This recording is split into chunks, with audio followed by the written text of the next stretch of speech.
Sweet. You want to start us off with an opening statement about this upcoming weekend, Coach?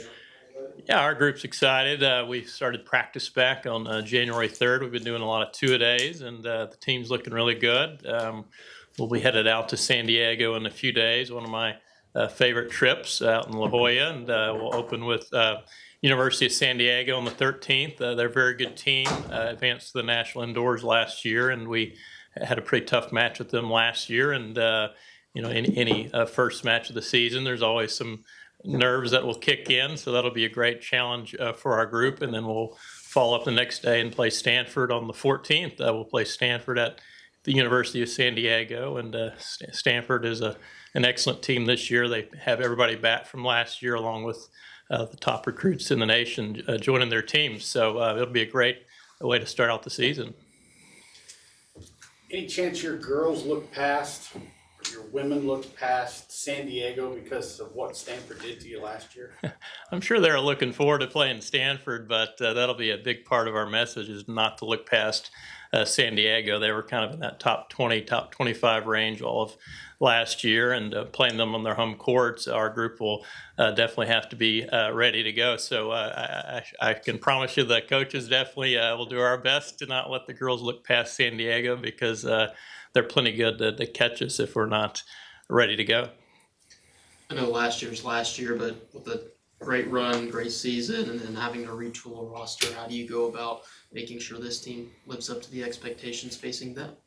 Definitely some high expectations again this year. I guess that's kind of been the story here for a while now. But we've got a great group that's working really hard, and we've got a lot of talent. So we've got some new faces on the team. We've got an excellent transfer, and Nicole Kieran, who's already played some big matches, and she's will be ready to go there. The Big 12 Player of the Year last year as a freshman. And we had Luciana Perez join us, who was the number 3 junior in the world, the French Open finalist, who's played some big-time matches there. So, I think the group will be another very talented group with some new faces. And we even have a couple walk-ons that actually joined our team as well, who are very good tennis players that have some experience. Sydney Fitch played number 1 at the Air Force Academy for most of her career there, and excellent doubles player that can really help us out, I think, in our doubles lineup as well. So, and Ellie Pittman's rejoined our team. Ellie was a blue chip recruit and took some time away and has rejoined us, and she's playing better than she ever has as well. And we have some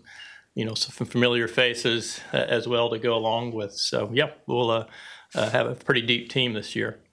What does it say about your program that it's able to attract these high caliber transfer portal players, and how do you go about weighing or balancing the transfer portal versus the blue chip high school recruit?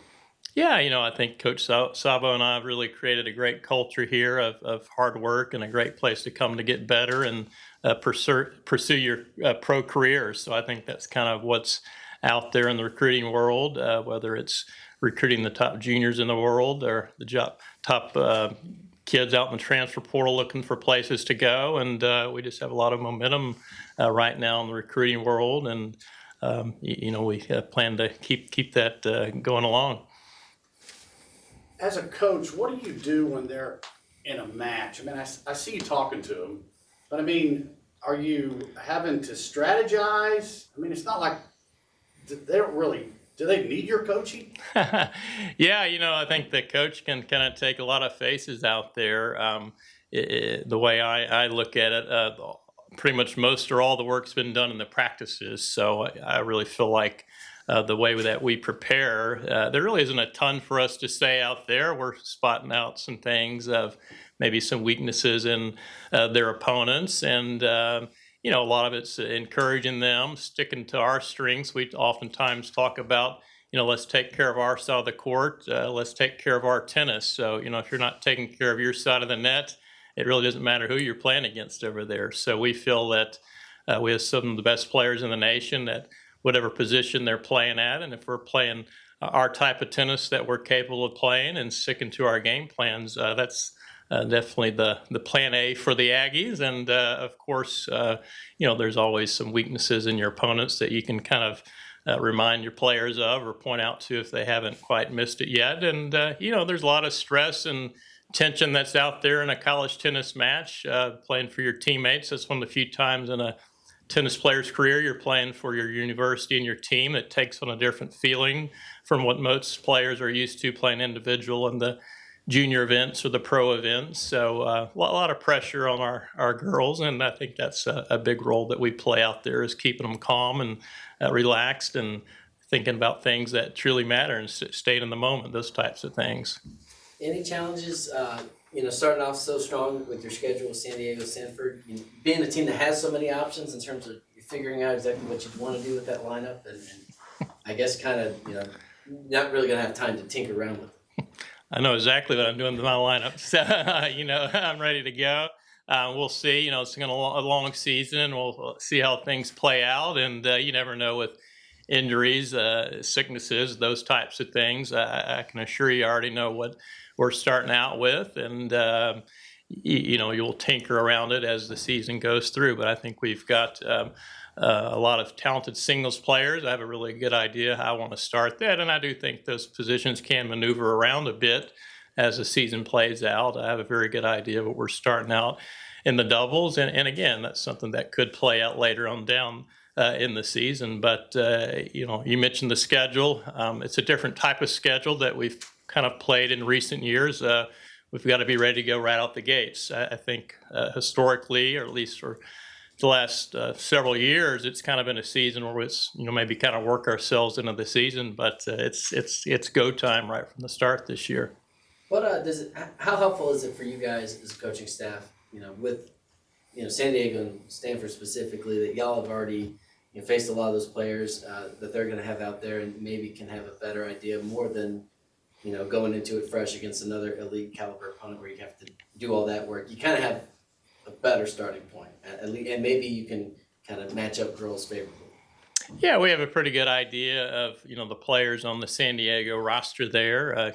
Kids we've recruited, kids we played against last year, and San Diego was our last match of the season last year, so that match is fresh in our minds, and we'll have a good idea of what we're going up against. And like I said earlier, it'll definitely be more about what the Aggies do and probably a little less about what they do. But yeah, it's going to be two really good tennis matches. San Diego's a fine team on their home courts, and Stanford's got one of the best teams they've had in probably the last 5 years. So should be some exciting tennis.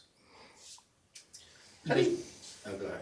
You mentioned that the Strip is among your favorites, so whether it be competition or otherwise, what makes San Diego and La Jolla so enticing to you in the program? Yeah, I just love San Diego. I've been going to recruit every summer for about a week. I go recruit out there for about the last 16 seasons or so. And, my mother and father both met in the San Diego area out on the San Diego beach out there. My brother was born in San Diego, and, the weather is almost perfect every day. I always joke in my next career, I'll be the meteorologist in San Diego. You just say it's 75 and sunny today. So it's just perfect weather every day. Great place to train, great place to play matches, and just a lot of great memories out there. And I think it's just one of those things where the elements are always good. You don't have to worry about the weather or the wind so much, and just feels good to be out there.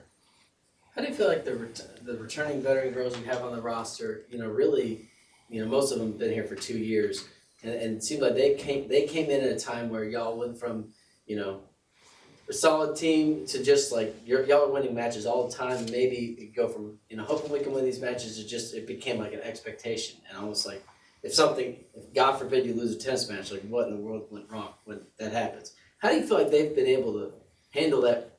I don't want to say pressure, but maybe that expectation they've built for themselves over time.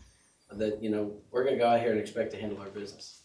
Yeah, I guess it's kind of become a habit here. I think it goes back to the way we train, and our kind of motto is every day is let's get better today, and I think that's just a culture that our groups embrace. And I do think when the freshmen come in, I think our upperclassmen have done a good job of saying, hey, this is how it's going to be. And it's been quite a long time that I can recall where us as coaches that we've had to say, hey, let's get it going out here. It just kind of happens naturally, which is a true delight. It's not always that way. I think it's my 25th season now of coaching overall, 25th or 26th, hard to keep track. And yeah, maybe back in the old days, it wasn't always that way. And it's just kind of become it's, I wouldn't say it's easy by any means, but the girls just get after it. And it's very rarely do we have to say, hey, what's going on out there? You know, sometimes it's more of they're just being too hard on themselves because they want more. They're striving for more. Most of our